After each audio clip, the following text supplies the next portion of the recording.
for one husband. You're going that direction. Hello. Hello. Good luck with that one in there, guys. Where for Thanksgiving?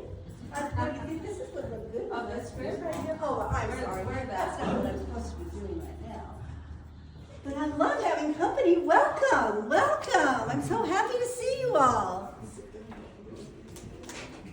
Now, I don't know if you've noticed, there's been some weird things going on here tonight.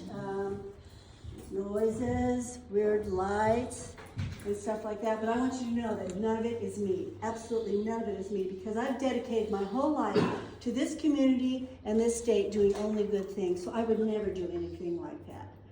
For those of you that don't know me or my history, I'm Dr. Mary. I was born in 1892 in Yerington, Nevada. And in 1896, my father, he got a job in Carson City at the prison, working in the commissary. So I grew up in Carson City, graduated from high school in 1911. As a matter of fact, I played basketball. There's a picture of me and my team up there on the wall. And I, of course, was the leader of the group. And they're the ones that actually got me involved in going to medical school. So after I graduated from high school, I went off to the University of Berkeley, Nevada. Oh my gosh, I'm just so in love with Nevada, California. And I went to first 4 years of college there, and I went to medical school there. And I subsequently, in 1918, went to the Children's Hospital in San Francisco for my residency. And that's where I met the love of my life, Frederick Soulstone, up there. He and I got married in 1919 and moved to Smith Valley. Can you imagine living in San Francisco and then living in the sticks of Smith Valley? Oh my gosh, 600 acres of horses, cows.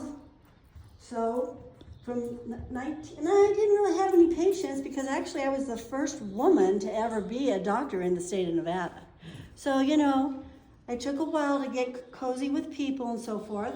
So between 1920 and 1929, I had 5 children.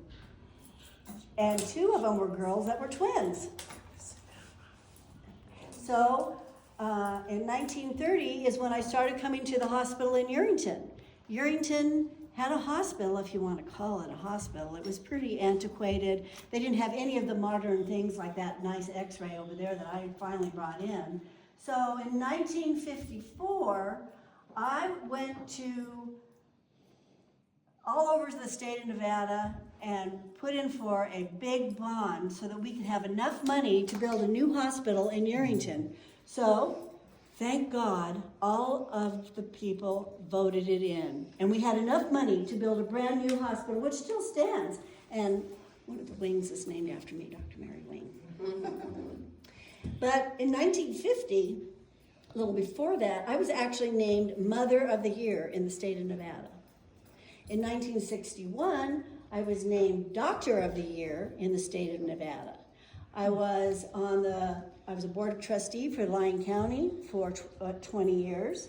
And I was also a board of director with the state of Nevada of education. So education was very, very important to me.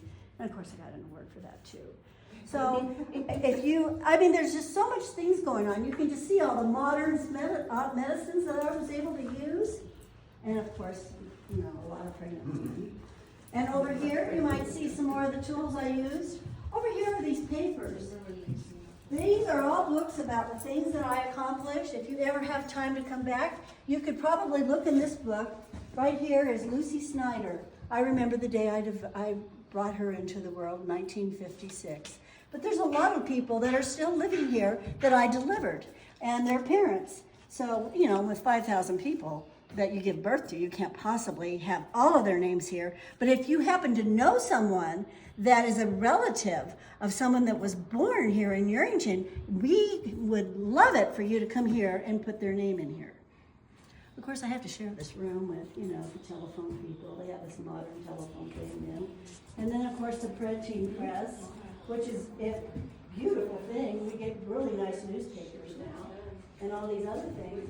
But most of it is dedicated to me. Does anybody have any questions? So, how many babies did you deliver? 5,000. Oh my gosh. And I was a doctor here for 7 decades. I retired when I was 91, and I died when I was 95. Yes, she gave me penicillin shots in the early 70s. You probably deserved one more than a shot. Didn't you say something about, did you know someone who was delivered by Dr. Mary? Not by Dr. Mary, my daughter was It's true. born here, Oh, boy. and by Dr. B. Oh, Have any of you heard any weird noises tonight? Yep. No lights or anything yet? Not yet. There is actually, 2 years ago, they did a paranormal thing here where the people came and put photograph cameras and microphones and so forth, and they have found all of that. Seriously, it's documented and recorded. very interesting. Okay, I think.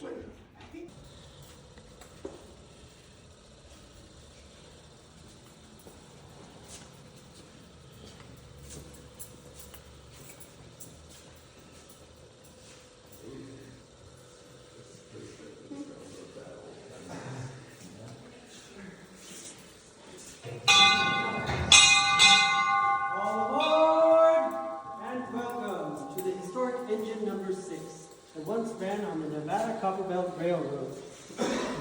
I am your conductor tonight, and I will give you a brief history on the railroad here in our area, which is, if you'll pardon the pun, railroad tied to the history of mining in the area. Now that began with a man named John Ludwig, who discovered through Yerington and up to the main line. It was extended even further in 1912 to the town of Thompson and the new smelter out that way. And these cars would reach, these trains would reach from cars up to 40 to 50 cars long. And they would carry things like ore and gypsum and copper and gold and silver, as well as produce like potatoes and onions, hay and livestock and passengers. And these passengers, they could catch a train anywhere in the country they wanted from Wabasca, where the main line was. Now, unfortunately, all things come to an end, and in 1929, the Thompson smelter closed, and in 1932, Standard Gypsum at the Ludwig operation shut down. And things like improved highways and trucking became available, and farmers would opt for these ways to ship their crops. And people began to have their own personal automobiles, and the railroad began to decline. And in 1946, the owners applied to the Interstate Commerce Commission to shut down operations, and it eventually closed for good in 1947. Thank you for listening. Now, if you'll follow your tour guide around the back of the car here, you'll meet a colleague and very close personal friend. Watch your step.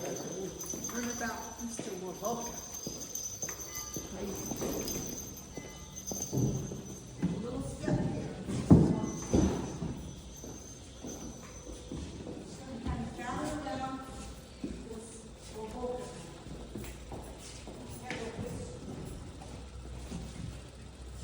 Hello again, travelers. Come on, step right this way. I'd like to direct your attention to this man in front of me. His name was Wavolka, as you can see. Now, Wavolka was a Numu prophet, and his white name was Jack Wilson. And he was born in Smith Valley around 1856, and there were 3 major spiritual or religious influences on this young man. The first being his father, who was a man called Numa Taibo, and he was a medicine man. And the second being, he worked on the David and Abigail Wilson Ranch. Now, those are the people for whom Wilson Canyon was named. And it was here that he got his name Wavolka, which means woodcutter. And it was here also that they would do things like have family prayer and say grace before meals. And Abigail made it a point to read to Wovoka from the Bible. And the third major influence in this young man's life was when he spent a summer picking hops in the Pacific Northwest, where the Shaker religion was very, very prominent. And on January 1st, 1989, this man had a vision, and there was an eclipse that day during his vision. And he saw in this vision God, or the Great Father, and he saw his ancestors, and they were young and forever happy, living in a land of peace that was full of buffalo and produce. And it was also in this vision that he was given a dance called the Ghost Dance. Now this, he would perform with Native Americans, and they came from all around the country to perform this dance with him in Smith Valley. And this dance, they would enter into a trance, and they would gain peace and hope from the disillusionment that they had felt from the white man taking over their lands. Now, unfortunately, the white man saw this as a threat, and this ghost dance led to one of the worst atrocities in American history, which I'm sure you're all familiar with, the massacre at Wounded Knee. But despite this, Wovoka never stopped spreading the message of love and hope and brotherhood to all. Thank you for listening, and have a good voyage. Thank you. We have a few minutes.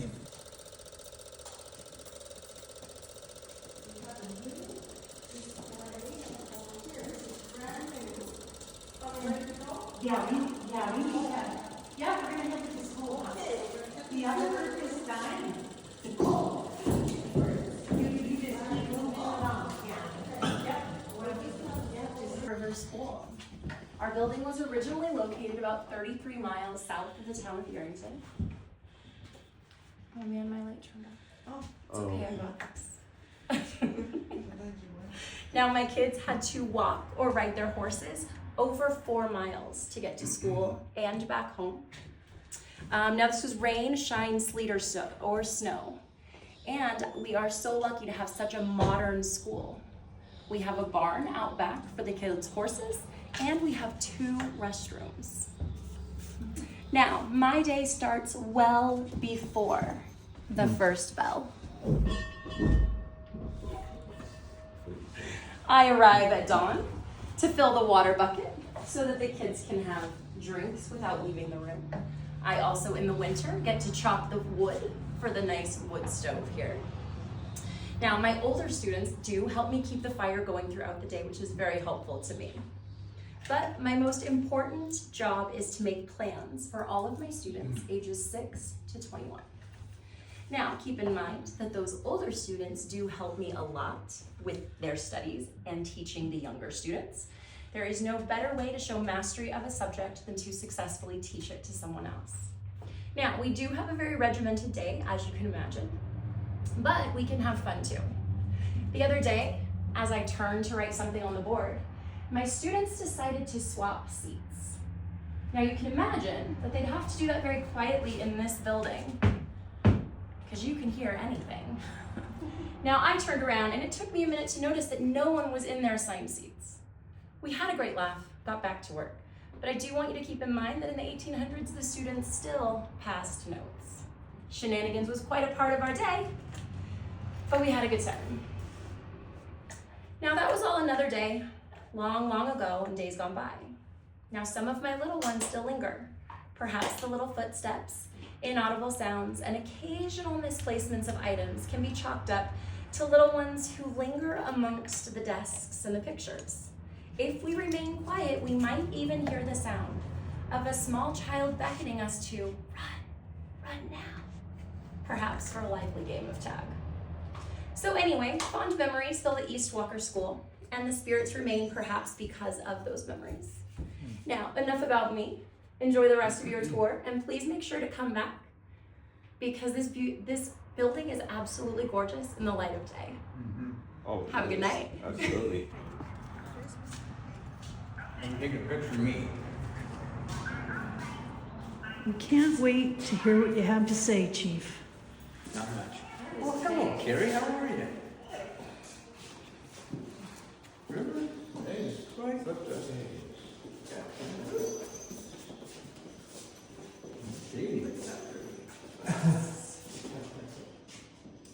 Oh, good evening. You are in Yerington Fire Department Station number 3. It's not an active fire station. We built this a few years ago to house the fire engineer sitting here, as well as some antique stuff that we have collected over the years of the fire service. If you look around the room, you see a number of pictures on the walls. And I'm going to guarantee you that all of these pictures, every one of those men no longer is alive today. And we believe they go with us wherever we go. So this building itself may have some of the spirits. I get to travel a lot across the world, and one of the comments that my friend Royce Aldridge had made to me is, wouldn't it be nice to go put your hand on something and see what they saw, other than when we were in Dachau, Germany. Very other place, right?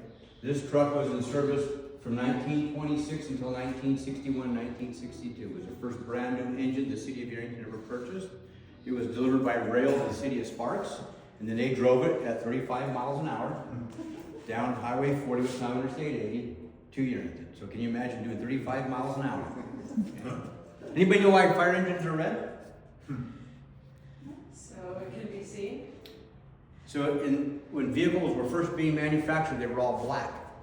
The city of New York decided that they wanted to paint their fire engines red so they would stand out amongst all the black vehicles, and red has stuck ever since.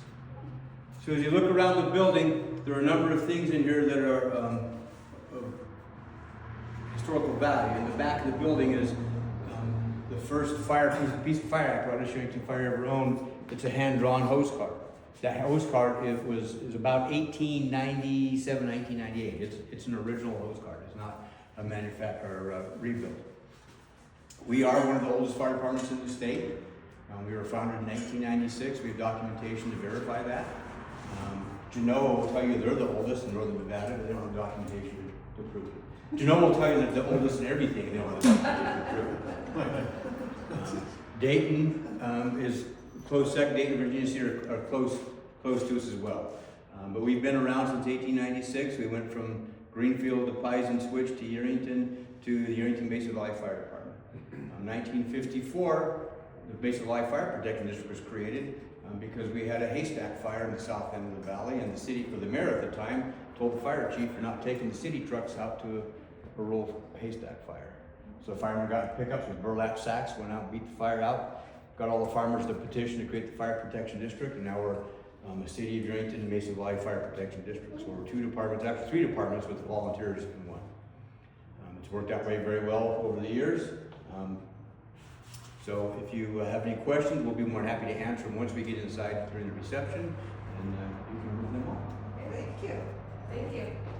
First settlers in Mason Valley, they were bringing only the things that they could take in their covered wagons. And so when they got settled and on their ranches, they wanted to have some music. And so we have some pianos here from some of the early settlers in Mason Valley.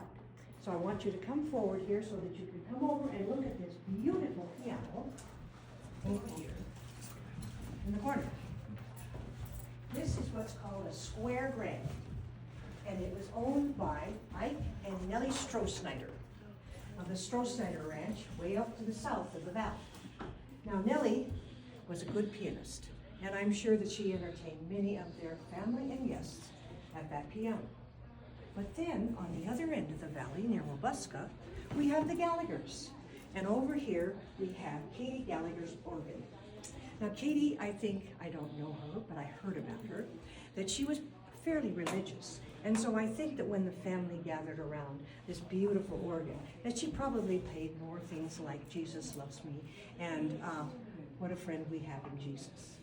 Now the one that I was playing on is a memorial to Phyllis Fabry. Now Pete Fabry, her husband, they lived across the street from me. I lived over on Center Street. I'm a Page. If you know anything about the RC Market and Arnold Page, he was my brother. So I grew up across the street from Phyllis and Pete Fabry.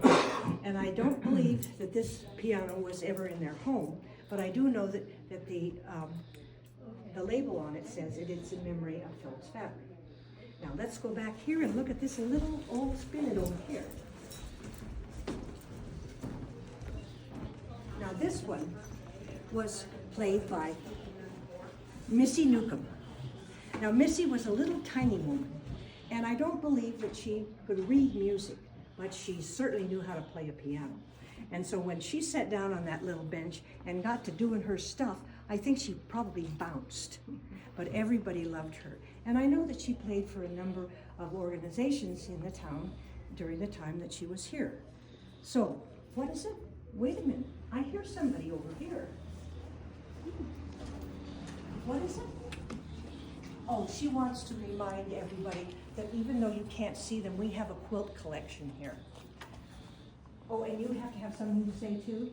Well, honestly, Phoebe, I know that you look very nice, and I want everybody to see her beautiful dress. She wants you to make sure that you see the coin collection over here. Now, I know you've seen a lot of things tonight, and we want to know that you like it well enough to bring back your family. And when we're all lit up, then you will be able to see everything that's here. What? That ghost, I tell you, he just says he wants everybody to get out. Which is really what the ghost said in this room. Get out. And please enjoy charcuterie and wine and bottled water in here and seating in this area as well. To close out the tour, this wonderful display of our Native American Paiute treasures and antiquities. There is more seating in this other room if anybody wants to. Table set up.